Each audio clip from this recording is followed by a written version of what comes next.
Hello, my name's Sarah Templeton, and most of you know me for ranting about the criminal justice system and the amount of ADHDs in there. And I'm still not going to stop ranting about that until they're all screened. However, I thought it was about time we used some of my counselling training, because I am actually a qualified counsellor.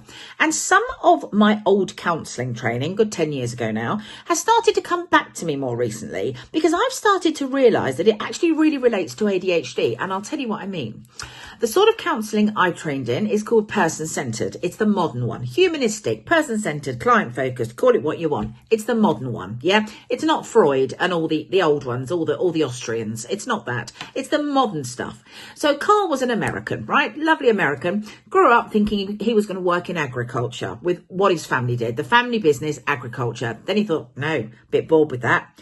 He got into religion, decided he was going to be a minister. So he did his master's in theology. But then he got a bit bored with that and thought, no, I'm going to switch. I'm going to do it. Are you seeing the ADHD here? Then he switched into psychology because he found he loved helping people. Ding! ADHD. Found he loved helping people. He was also then known as a maverick because he did everything different. He didn't want to do things the way people had done it before. Chucked Adler, Freud, all those old ones, Jung, all of them out the window. Out the window. Wanted to do it his own way. Any signs of ADHD here? So every time he went to a presentation, he changed what he was doing at the last minute and did what he wanted to do. Every time somebody told him they'd got to do something there, he changed it, did it his way. So number one, Carl Rogers was screaming ADHD, and we love him for that. Number two, why we love him, is because he believed that everybody had the right to be their authentic self. Now, think ADHD here for a minute, yeah? He believed, I've written this down so I make sure I get it right, that everybody had the right to be who they really are deep down. And if you can be that, that is called self-actualization, yeah? It means, I'll quote, your words, actions and behaviours match your core identity. Now, I would say that everybody with ADHD, that is our core identity. It's certainly mine. And do we have the right to have that knocked out of us by anybody? I won't name, but you know, teachers, parents, anybody who thinks they know better than us. No, we don't, actually. We have the right to be ourselves.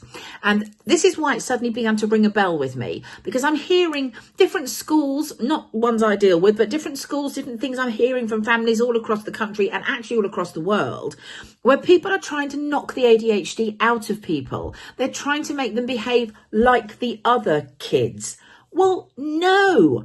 If you're ADHD, you were born with an ADHD brain. I was, I quite like mine, very happy to be ADHD. I don't want somebody knocking it out of me. And I don't want to behave like all the other people because quite frankly, I think the other people are quite boring. I love ADHD people because they're more fun, they're more colourful, they're more inventive. They say, F you, I'm not doing it, I'll do it my way. I love that. And Carl would say, good old Carl would say, you've absolutely got the right to be like that because that is your inner core. That is your ADHD. That is you being congruent, which is a word they like to use in counselling. It just means being honest, being true to yourself.